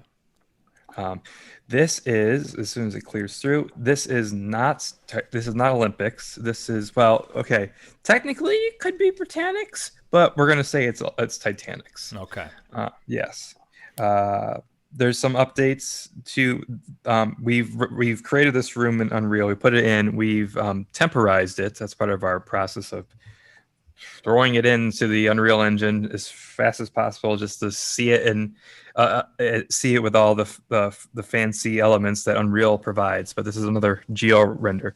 Great. But this version of the Reading Rainy room has some elements from a Britannic sketch of the room, which we took over and added to Titanic, which we're going to include. So that's why it could be Britannic/Titanic, but it's definitely not Olympic. Cool. Yep. So here's this. Next image is this one is my favorite in the bunch. This is a room I've always wanted to see, if it is in fact the room that I believe it to be. It is the room that you believe it is. What room is this, Matthew? This is a cabin on sea deck that is infamous from a video game that was created in the mid to late 90s. Wow. So this is cabin C73. I've always wanted to know what it actually looked like. I was, like a lot of you watching probably, I was the biggest Adventure Out of Time nerd. I was obsessed with that game. I still am. I still play it from time to time. But to see the actual room is pretty cool. Yeah, we all have these nerds right here. These three of us, we have copies of them. Chris we can't see it because we're full screen with us, but Chris just grabbed his actual CD hard copy version of it. Oh, you have it with you? Yeah, he has it with him. Yeah, he's very close by. So. Hold on, let me show it again. Oh yeah, look at that magic. A nice fold-out version. Man, that is crystal. That is mint condition. Okay, nerd. Back to the slides. We're moving on from C73. Now we're looking at a room with a rather familiar looking person in it. Mm-hmm. No copyright infringement, please. It's artistic license, as we talked about earlier. This is the same cabin that is used in a particular movie, but this is the correct style. So the movie, this is cabin B56. This is the cabin of a certain individual named after a flower. Cool. I don't want a flower lady's cabin. The movie uses a different type of style, just as the video game uses a different type of style. This is the correct style. They're both these cabins are actually more or less generic fancy styles in period styles on Titanic. Cool. And no, Rose is not canon.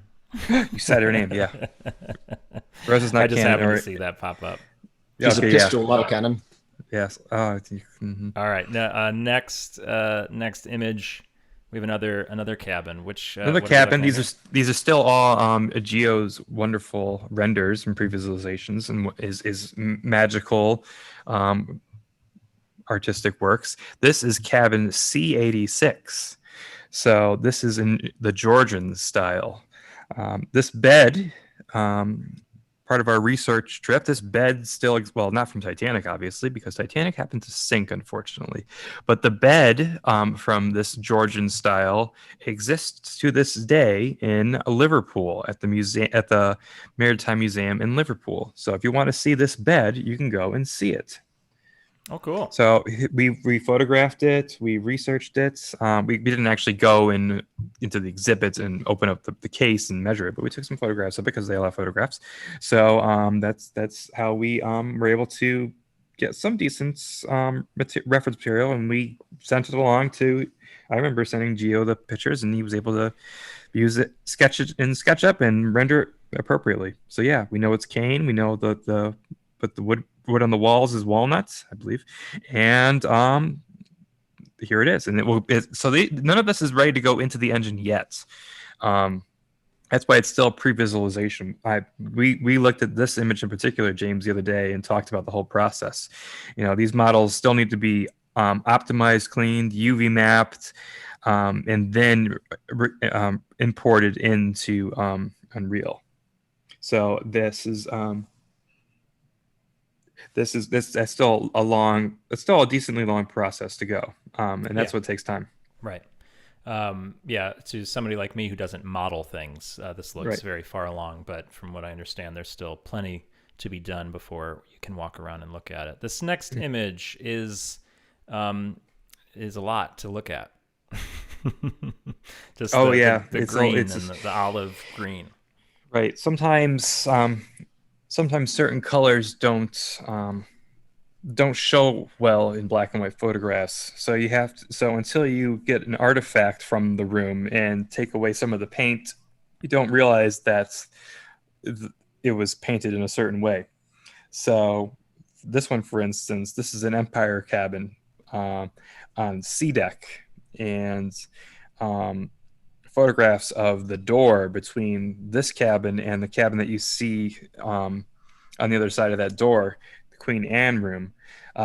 Photographs of that cabin were sent to us from Ken Marshall, and it turns out that the original paint for the room,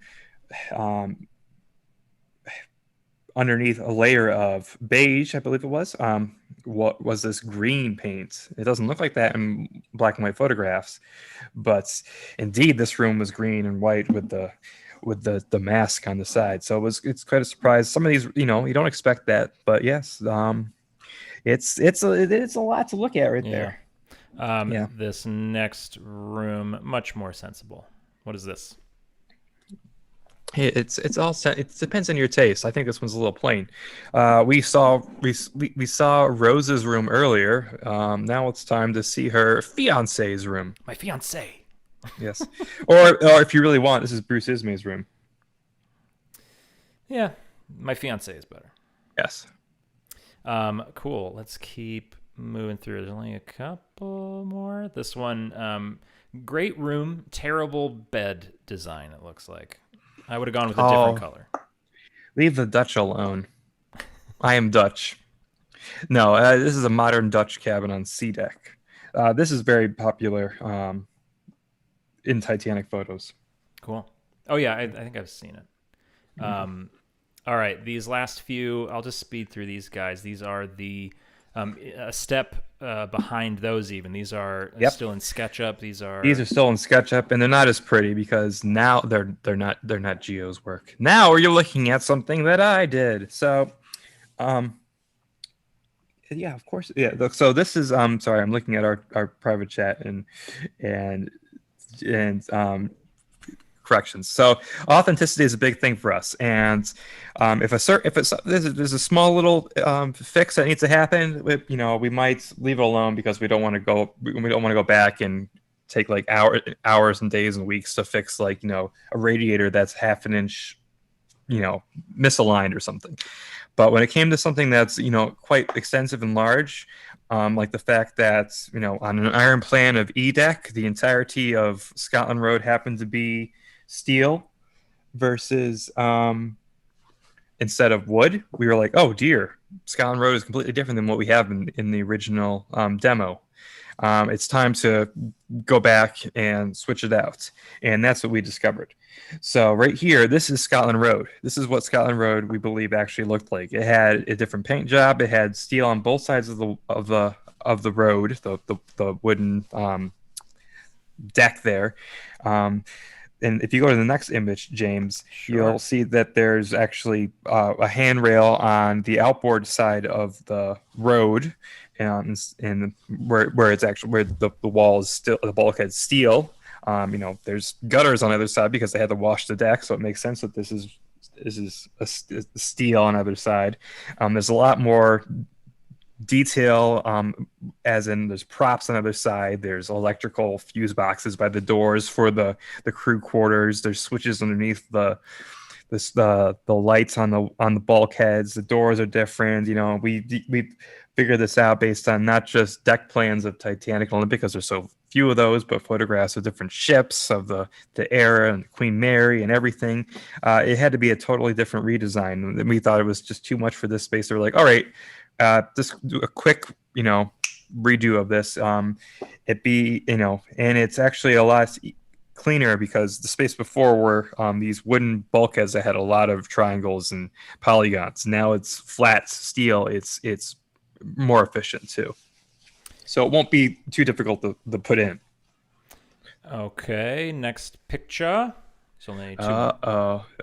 Here's a rough one. This is the galley, I believe. Is that true? Yeah.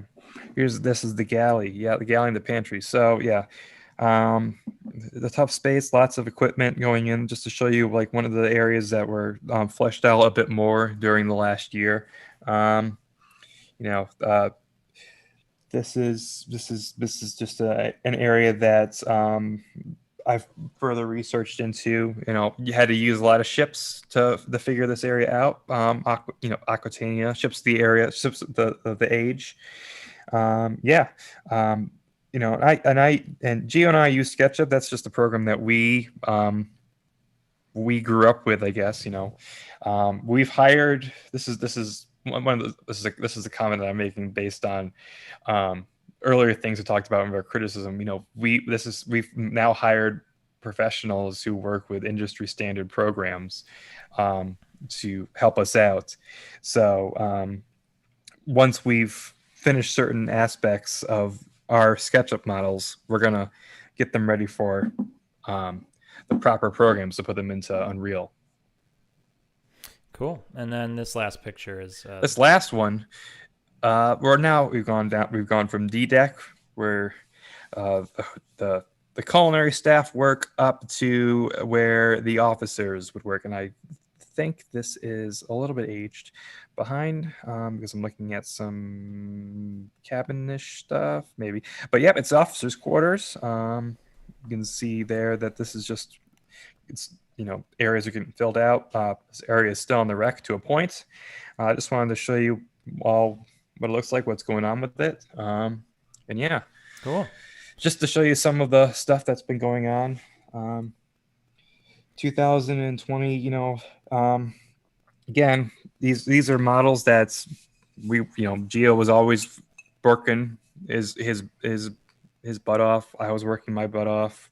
We were at home. There was nothing that could be done. But the problem was that we just weren't showing you guys the progress, because we kind of were like at a point where we were waiting for the investor, which we didn't think was coming. So we didn't know what to do. We weren't all aligned. But now that we are together with you guys for the community, with the community management role, where we are now going to avoid that place of no communication, no updates, no more dark ages. Right. Speaking of, it's question time, you guys. We're going to cut this off at no more than 2 hours. We know a lot of you guys are probably staying up for this, because not everybody's in my time zone. So if you have to go to bed, go to bed. You could watch this later or stick around. I'm just going to, I have some questions that our team has been sending to me to try and answer really quick. Just go through some of these as best that I can answer them. This is a question from Dewanda Thunda. Great name. THG, you say 100% explorable Titanic, but will you be able to climb the foremast and enter the crow's nest? Yes, so that's the sort of thing, if we're making 100% or as close to 100% as we can, or at least 100% accuracy, 100% of it, climbing the foremast, getting in the crow's nest, being able to see that view. I want to be able to go up to the lamp on the top, or have a log entry up there for you guys to learn what is the lamp up there for? Why did they have lamps on the tops of masts? So stuff like that, because there is you can go up the rat line, and then there's a ladder against the mast. So there's stuff to see up there. So yes, absolutely. You would surely have to have the ability to ring the bell as well. Ooh, absolutely. Yeah. Again, if you would be able to interact with it in real life, you should be able to do it. So another question from Twitch, Ficken Gamer, will you move the whole project into Unreal Engine 5 when it comes out? Yes. We are looking at that. It doesn't come out until later this year, I believe, but it's something we absolutely want to do. So we will definitely keep that in mind. A question from, not James Blocks, I think is what that says. Will the alpha be free, or will it come with a small fee? It will be a free alpha. That's the best part about it. At least at the beginning, it will be a free alpha, and we will add areas as you go. But we did mention a couple slides ago that patrons and contributors, there will be a way to be a part of those groups. So pay money to support the project, and then you get early access to this alpha, which is early access in itself. So, and then I saw another question on here. I'm sorry who wrote it. I don't remember, but is this alpha going to be available for everybody? Yes, absolutely. Anybody can play this alpha. What's another question? We need to clarify with the alpha as well. We mentioned a date before of April 24th. That's not for the release of the alpha. That's for our next live stream where we go into more detail. Good call. Absolutely. That's dev stream number 2 about the free alpha is on April 24th. Thank you for clarifying that. I see the it was brought to our attention. That is a very understandable misunderstanding, because it was all on one slide. Here's a question from RMS Oceanic. What section of the ship would appear in the first release of the alpha? Answer to that, we will answer that on the live stream on the 24th. We are going to spend the next 2 weeks really narrowing down what our initial release is going to be. And so we will be telling you that on the 24th. Let's do like two more. For the tour mode, will we be able to explore the interior of the ship in both day and nighttime lighting? This is a question I saw online a couple days ago, and I thought, write that down because that's a great question. Because it is true. It's usually most of our models are just in daylight when you're on the inside because the light coming in looks so nice. But yes, absolutely. You will be able in tour mode to pick between day and night. And I'd love to do a day and night cycle as well, so you can experience the sun setting and the lights turning on and all that stuff. So absolutely. Let's see. Everybody on our team is like blowing up my chat right now, trying to get in their questions because everybody has a question that they want me to answer. And I'm sorry, I'm trying to get through as many as I can. Let me go back to YouTube. Here's a good question. I was wondering if you could tell me what platform will the game be released on? This is a great question because this is something that we're always discussing, and there is going to be a survey on probably our Facebook. We'll post on our Facebook. It'll be like a online survey where you can tell us a little bit about yourself, what your demographic is, where you're from, and stuff like what platform do you play games on? What platform do you want to play this game on? So you can sort of have your voice heard in that regard, so we can make decisions like that down the line. So keep an eye out for the THG survey. And then I'm seeing a lot of questions that are like, will you guys stop doing this and stop doing that? And it's all stuff that we talked about earlier in the stream. And I understand still being concerned about it, but we are absolutely, when people criticize our syncing, for example, let us know. Criticize our syncing. What do you know that we aren't paying attention to? Because we do want this to be the best. I think in the past we've been too proud to fix things based on other people's opinions. But we do have some of the best historians on our side and have in the past. And a lot of us are historians in our own right in some way, amateur historians. And but please give us your criticism. It is necessary for the game to be better and for the game to be catered to you guys, because we're not focusing on those investors anymore, which is great. And then I think that's probably good. Through your collective knowledge, would you consider yourselves to be the foremost Titanic experts in the world? No. we know a lot about the Titanic, of course. I've got a bunch of books, but that's it. The foremost experts are ones that have been to the wreck, the ones who got to interview real survivors. Those people really know some stuff, but we have some of those people have helped us in the past, and so we are not, but we are the ones trying to put the effort into making a video game of it, and we will continue to do that. So that's pretty much it, you guys. We have 5 minutes before it's 2 hours, and I refuse to let this go 2 hours. So, Matt, there was one more thing you wanted to say, and then we will say goodbye. Yeah, I just wanted to wrap up again. I promise I won't apologize anymore. I know I've done enough of that. That's what I'm known for. But I just want to, say one more time, I guess. I know in the past we haven't handled everything perfectly, obviously, but and it led to a lot of bridges being burned, possibly.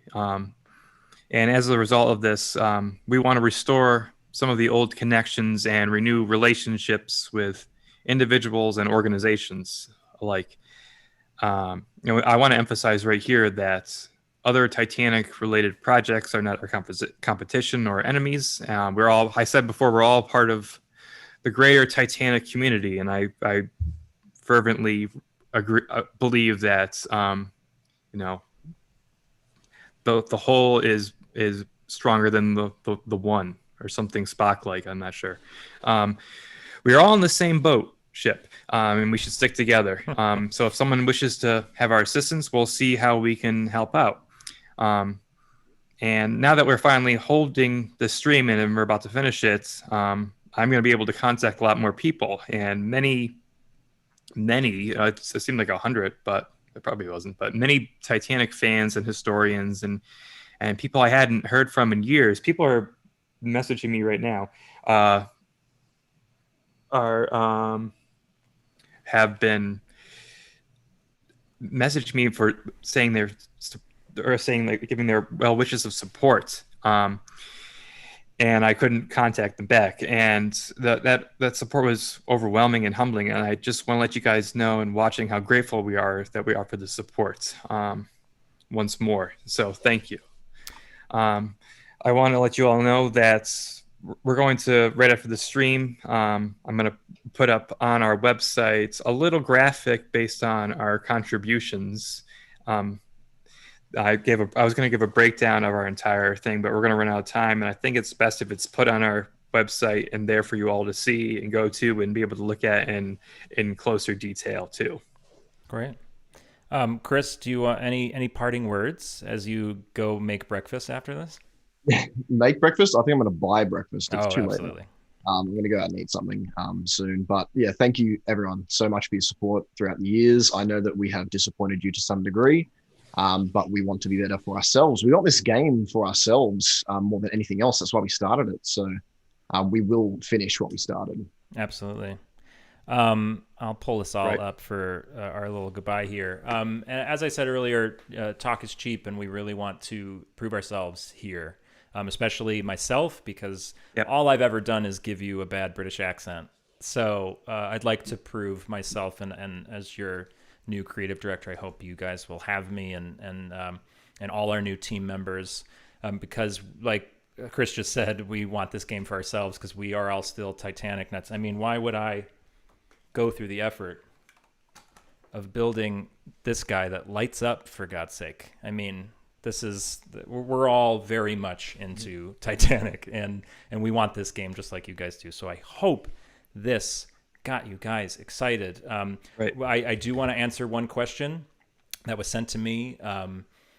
Sorry, whoever asked it, but they said, will we have this alpha by the end of the year? This is something that Matt promised, that we would have something for you to play by the end of the year.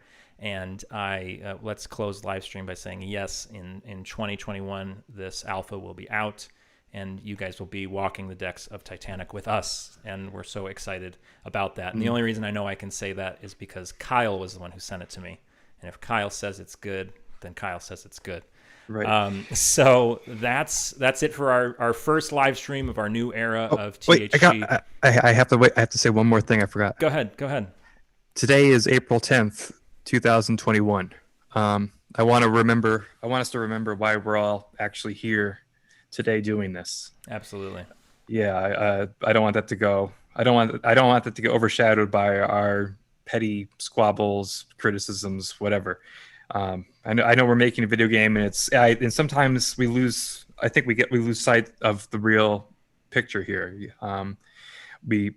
Titanic becomes this thing of pop culture, and it becomes bigger than what it, at the end of the day, it's still the story of 2,208 people who experience something. So I'm not asking for like a moment of silence or anything, but still, just a quick reminder that we still that their memory is still in our hearts, I guess. I still think of that as I'm creating this ship, and I know that the team still thinks about them too. And I wanted everybody out there to remember them too. So in the Titanic 109 years ago, today on April 10th, or unfortunately April 11th now, depending on April 11th. Yeah. Sorry, everybody else. In other places. Yeah. So yes, thank you I apologize for cutting you off, but well said. I want to get that out there too. Here. But that's it. So that's dev stream number 1. Again, we're going to do a live stream in 2 weeks, April 24th. Might be at 4, might be at 2 p.m. Not sure. We'll talk about the alpha, and then perhaps 2 weeks after that, we will talk through the log entries feature, which is new to THG. And again, this Wednesday is the 14th. It's the anniversary of the sinking. Tune into Tom Linsky's Part-Time Explorer YouTube for the Honesty of Glass Live, or Titanic Live 21 on Twitch, where me and my fiance will be talking Titanic till about 5 a.m. That's as late as we stayed up last year. We'll see how long I go this time. But that's it. On behalf of Kyle, Nico, Gio, Zeno, all the O's, Derek, Dominic, Matt. There's 2 Matts now. There's Andy. We have so many people on our team, and everybody has been working so hard this last month for this stream. And I hope I hope everything came across well. I hope you guys are excited. You guys want to say goodbye? Goodbye. Bye, everybody. Okay.